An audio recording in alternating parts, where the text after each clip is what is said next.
Hey guys, and welcome back to the channel. This is TheSketchMonkey here. What we have here is the 2023 Ford Mustang Mach-E, and I have a lot to say about this design, the nameplate, and the overall package of this car. So what I'm gonna do in this video is, of course, we need to talk about this design and the nameplate, Mustang. Why did they pick Mustang for this type of package, which historically really doesn't have anything to do with the nameplate Mustang itself. But in the end, it kind of worked out in a way. More on that in a minute. So what we're going to do in this video is talk about the design. I am going to do some redesigns of this car because I think when you have the nameplate Mustang on a car, it needs to have the proper design, the proper sharpness in the overall package and the surfacing, and I don't think we have that in this case. There's too much smoothness going on in this design. But before we jump into the fun part, the design, let's have a look at some of the basic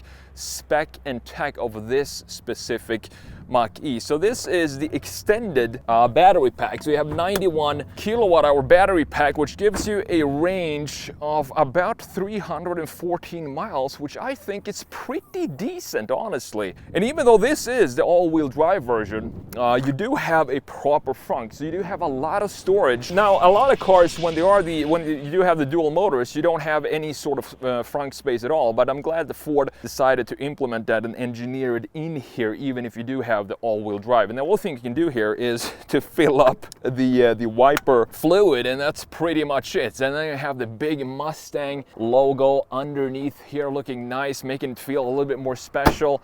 And I do like this white. I do believe this is a $500 option. I'm glad that this is in this, I think it's called Star White color, because what it's going to allow me to do is show you just how Ford designers played around with the graphics of this car to make it feel a little less tall and a little less crossover SUV and more like a sports coupe. They did that really well, I think, with the play of graphics. So with that said, let's have a look at some of the spec and tech of this car. This is a 2023 Mustang Mach-E Premium E all-wheel drive. You have the extended range 91 kilowatt hour battery pack, giving you 346 horsepower and 428 pound-feet of torque. And 0 to 60 takes about 4.8 seconds in this car, with, as I said, 314 miles of range. And the price for this one is $67,000. And have a look at the design of these taillights. I do love what they did here, implementing the new taillights in a modern design. But as I said, I am going to make a redesign both in the front and also in the side and in the rear, because there are a couple of things here that I really want to change on this design. But let's start with the front end design and let's see what's going on here. So when this first came out, I think if you just look at it from a straight front view, you can see that it is definitely a Mustang, because we do have the headlights here having these three light bars. That goes back to the first original 65 Mustang that has 3 slots right here in the bodywork itself. And over the decades, it's kind of morphed into a key graphic feature of the headlight. And you can see that it sticks down a little bit here in the plastic of the cover of the headlights. And overall, I do think the headlight itself, with these very static looking LEDs, it looks pretty good, but I do think we can make that better and make it more into a sort of a muscle car design and approach, with more of a horizontal line where the start of the graphics at the top, and then have more of a horizontal line here, not so many curvatures. And I do think that this grille is very interesting. It has this black grille trim piece, as you can see, going at the top, and then it's completely white in the middle, so it doesn't really look like a grille. It looks like just an outline, half of an outline of a grille. And that's pretty much it. But there are a couple of things here that I want to redesign. You see these dips that we have in the lower section right here. I'm not sure why these are here. They don't, have any sort of function for me. I don't know why the designers decided to make this so complex. I want to redesign the grille. I want to redesign a little bit in the lower section. And also, you see this chamfer. I want to have a strong, clear chamfer housing, or be as a base for the headlight. Right now, I think still this still has this bubbly EV look that I'm not a huge fan of. And I do think just a couple of small changes to this design will change it and make it more into a proper, more of a muscle car feel for the Mustang. Now, coming up top to the hood, we do have a couple of sharp lines going right here in the middle. But the thing is, they don't have any connection to any graphics in the grille. So they fade right before they meet the top part of the grille right here. And it works sort of because it adds a little bit of structure to this design. But where I want to have the key structure is in the side right here. This is too smooth for me. I want to have some sharp line at the top here like we have on the normal Mustang, again, to add to that more muscle car sporty feel of this car. But overall, the front end looks pretty good. The lower section has the air vents that opens up when the car needs more cooling down here, and you also have the camera mounted in the middle.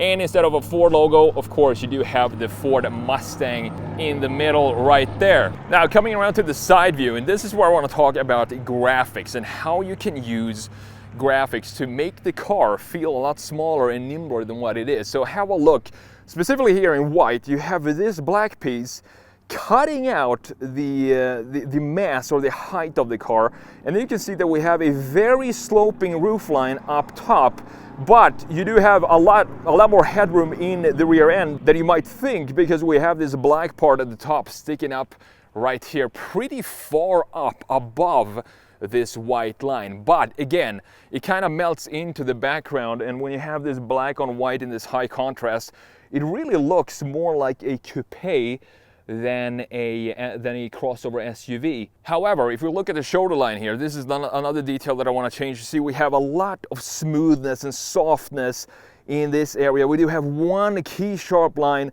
at the bottom, which looks fantastic. I want more of this. This is exactly the lines, the sharpness of the lines that I want to see more of. Then you have the Mach-E 4X right here being the dual motor, and going back over the rear fender, we have two soft lines in the rear end. I don't understand why this is not a sharper line, because this is a Mustang. You want to have the power and the mass, the volumes being planted over the rear axle, and this is just too soft of a line, of a key line that's in pretty much every single Mustang. So this needs to be sharp. So I'm going to sharpen this up in the redesign as well to make that more of a muscle car planted feel in the rear section. The wheels and tires, we have 19-inch wheels in this case. I do prefer to have the GT wheels. And by the way, I also prefer to have the GT front end. I do think the GT front end looks a lot better, specifically the lower section, than what we have in this case. But the 19-inch wheels, they're very efficient. They don't really look all that great in my opinion, but for what they are, you're gonna get a lot more range with these type of wheels. Pretty thin wheels. These are 225s all around at 19s. And the design for me is just okay in this case. Popping this open, and this is where you have the charge port. Pretty standard stuff. So let's close that back up. You have blacked out side mirrors with the indicator in it, which looks nice. And again, I do love this coupe roof style that we have. One detail again that I want to change here in the rear passenger seat is this door. So you have a button for the door, and that's how you open it. And then it's kind of weird because you have to stick your fingers in here, in between the fold or the cut line for the doors and the body to open it up. I'd rather have it something like we have in the front end, where at least you have a handle for it. So you open it up like this. And of course, we're going to talk more about this interior in just a minute. Now, coming around to the rear end, I think this is probably my favorite view of the new Mustang Mach-E, or this is the 2023 model. It came out in 2021, I believe. However, there are still a couple of things back here that I do want to redesign. As I said, I kind of like how they did the taillights, but there are so many design proposals from the official design team when they were sketching this up that I think look so much better than what they actually went with in this design. So they had some really cool ideas, but none of them went into production. Instead, they decided to go with this more soft approach to this design. And also we have a very strange line here in the lower section. So have a look at this line going down here, and then kind of fades in a zigzag way and coming back in the middle, still very soft, and of course zigzagging back in this area as well. I want to have it be more of a static look, because this is again a Mustang. If they decided to put the Mustang name onto this car, that means that we need to have some of the muscle car static feel or a geometrical feel that we have in the original coupe Mustang. So let's open this up. Let's check out the trunk space and how much space we have back here.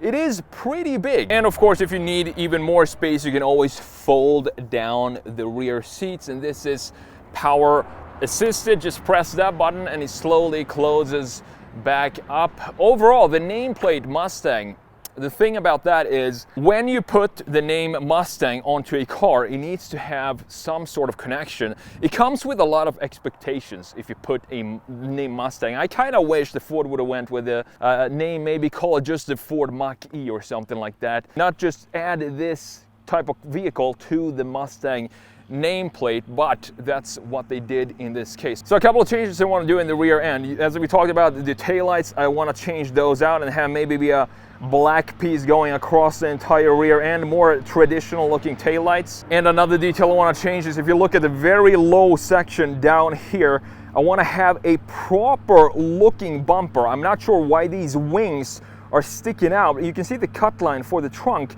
how it just ends in these points right here. And then the trunk hangs freely with no support in the middle section. I'm talking about this section right here. So what I want to do is just create a proper looking bumper and remove these fins that we have on each side of the rear end. Again, to make it more geometrical and more of a Mustang look overall. We've had a look at the exterior design and we did a couple of tweaks to the front end, the side and the rear, but now it's time to look at the interior. There is one detail in the interior that I'm really glad that the design team added to this Mustang, because it's part of the traditional interiors of Mustangs and it's not even available on the new regular Mustang, but they added that in this case. So let's jump in here and have a look at what's going on in the interior. Jumping in here, and you can see that we do have a proper looking gauge cluster, at least for EV standards. I mean, some cars, for example, I'm talking about Tesla specifically, you don't even get a gauge cluster at all. Everything is within this screen right here. So this is a 10.2 inch gauge cluster. I'm glad that Ford decided to put that in here, because it makes it a lot easier to just read the key information that you need when you're driving. I do also love that they put ground speed in the gauge cluster, you know, bringing back that Mustang heritage to the Mach-E. And on the left side you do have the range, and on the right side you do have the gear you're in and also the speed limit. Pretty basic stuff, but that's all you need for the gauge cluster. Overall, this interior, it looks decent. It feels, in my opinion, a lot more upscale than, for example, Tesla interiors, which I'm used to since I've owned a couple of Teslas. And this is exactly what I want to see in Teslas as well. Just have some passion for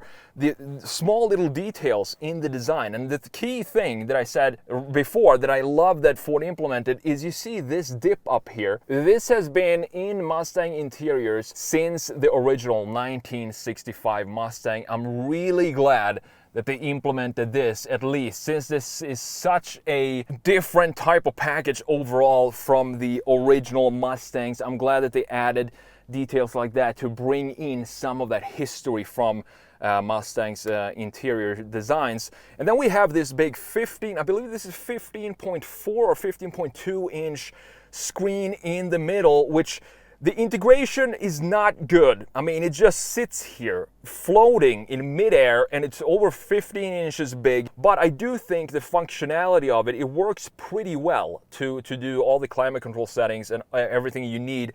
And of course, you have the wireless Apple CarPlay, Android Auto. If you want to do that, let's go to a home screen.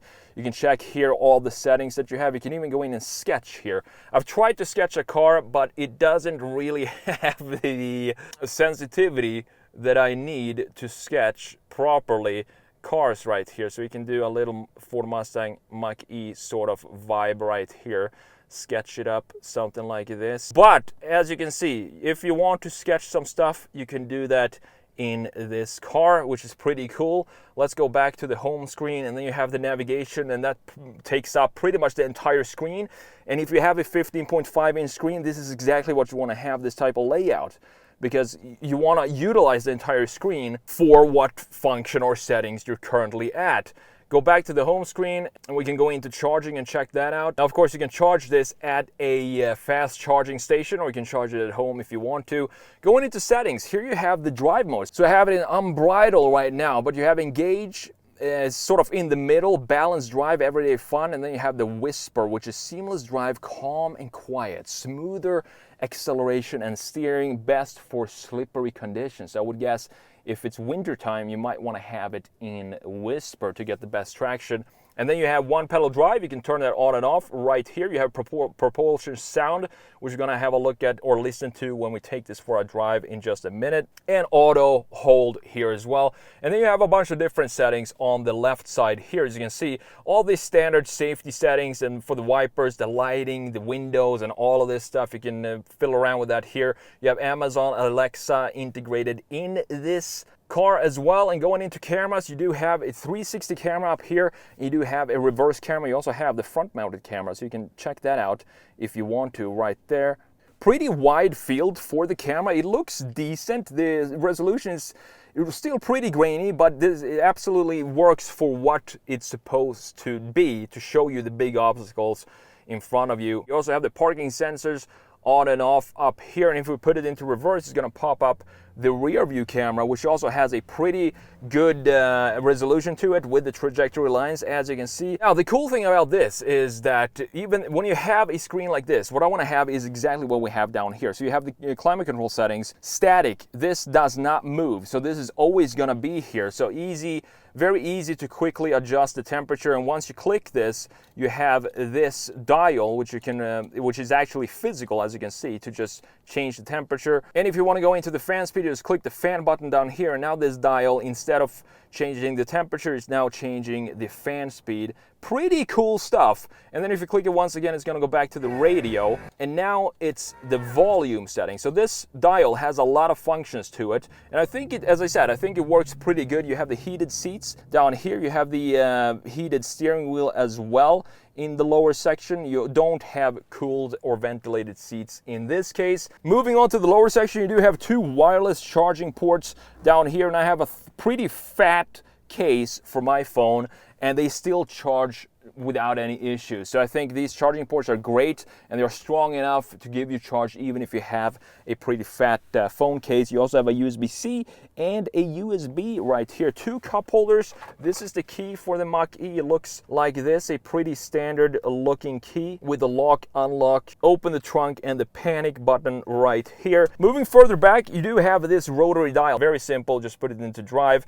Now you're in drive, put it in reverse, backup camera pops up, and let's put it back into park. Then you have this button for the parking assist. It says navigate to parking, and you have the hazards and the parking brake situated in this leather piece as well. Further back, we do have an armrest, which you can fold up if you want to, and you have some storage down here underneath this with a 12-volt outlet, cigarette outlet, and some more storage down here. Looking pretty nice. I'm gonna close that back up and fold this back down. Moving on to these seats, and the design of these seats looks pretty standard. There's nothing really special about it, but I do like that we have the contrast stitching going on here, and these are also power adjustable, obviously.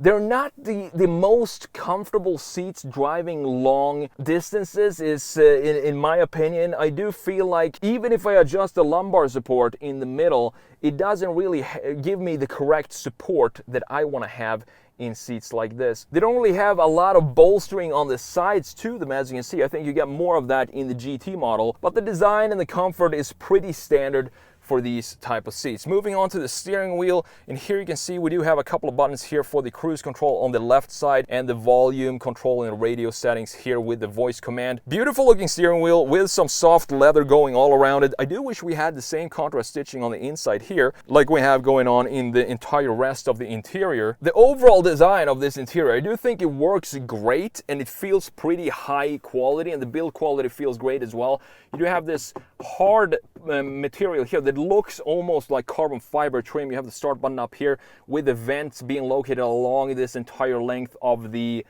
dash. Two for the passenger, and then you have two right here for the driver as well. Further down, you have the controls for the light settings, and looking up top, you do have this big panoramic glass roof, which you can't close but it's fine because it doesn't really get that hot in here. If you want to store your glasses or shades, you can do that in this compartment up top. So with that said, let's jump in and have a look at the rear seats, the rear passenger seats, and if I can fit my behind my own driving position being 6'1". Let's press this button, open it up, and in we go. So I do have plenty of space back here, and this is what I'm talking about. So you see this part, it looks from the outside that the car is actually only this high because we have that white pillar going on the coupe line sloping all the way back. But you can see just how much space you actually have in here. And then this roof, this cutout for the glass also helps with the amount of headspace that you have in here. If I sit straight up, I still have a lot of space for my head and also for my legs right here, as you can see behind my own driving position. Further down, you have a couple of vents back here and a USB-C and a proper USB port as well. And folding this down, you're gonna have 2 cup holders in the center armrest. With that said, we talked about the exterior design, we had a look at the interior. Now it's time to take this out on the road and take it for a drive. I'm gonna put it in the sportiest setting right there. We have 346 horsepower, 0 to 60 in about 4.8 seconds, and it feels pretty lively. I do like the torque that you get from EVs. Even though pretty much every single EV feels almost identical, it does have some punch to it when you're stepping on it. And now we also have, I have the propulsion sound activated here, so I'm not sure if you can hear it, but it sounds like a humming noise when you're stepping on the gas pedal, and it adds a little bit of more drive connection and feeling when you're driving this car. Cornering, I've been driving this for a week now, and it feels pretty sporty, even with these pretty thin tires that we have, 225mm all around. It is a very fun car to drive. The EVs, you know, I don't have anything against EVs at all. I think that I'm actually for maybe making up to 90% of cars EVs because it just makes sense. They're so great commuter cars and they drive so well. You know, I can just charge it in the garage overnight, and it just makes sense to have for, you know, 90% of the drives we do are back and forth to work, going to the grocery store and stuff like that. So it kind of makes sense to have EVs for that purpose, but I don't want to see every single car. I don't want to see Lamborghinis and Ferraris turn into EVs only.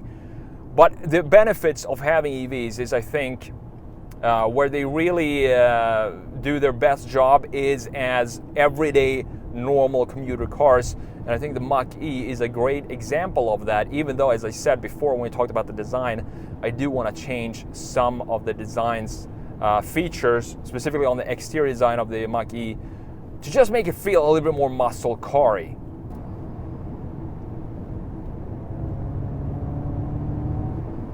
It drives really well. I mean, it is a pretty fast car. 4.8 seconds is not the quickest 0 to 60 time. If you want faster than that, you can just go with the GT, which also gives you a, in my opinion, much better looking front end.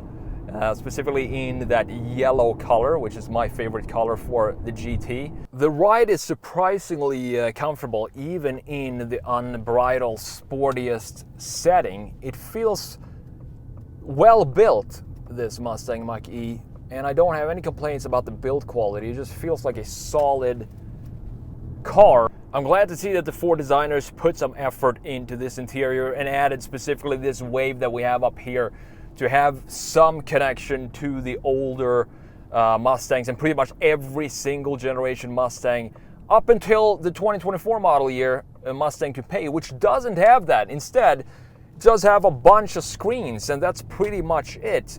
I definitely prefer when you put some of the historical pieces into the cars, and specifically when you have a nameplate like the Mustang, it needs to have some sort of connection to the older versions in both the exterior and the interior design, and I think Ford did a great job doing that right here. So let's slow it down right here and come to a halt. We have no one in front of us, no one behind us, and let's floor it.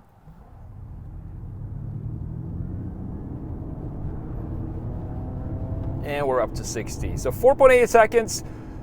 You know, if you're used to quicker cars than that, a lot of cars do a lot faster times than that, but it still feels just fast enough. I don't feel like I need this car to be any faster than this. Overall, guys, I think Ford did a great job with the Mustang Mach-E, even though I personally wish that they just would have called it the Ford Mach-E. It just would have suited this type of package a little better. But for a fun daily EV, it definitely does the job. Thank you so much for watching, and I will see you in the next video.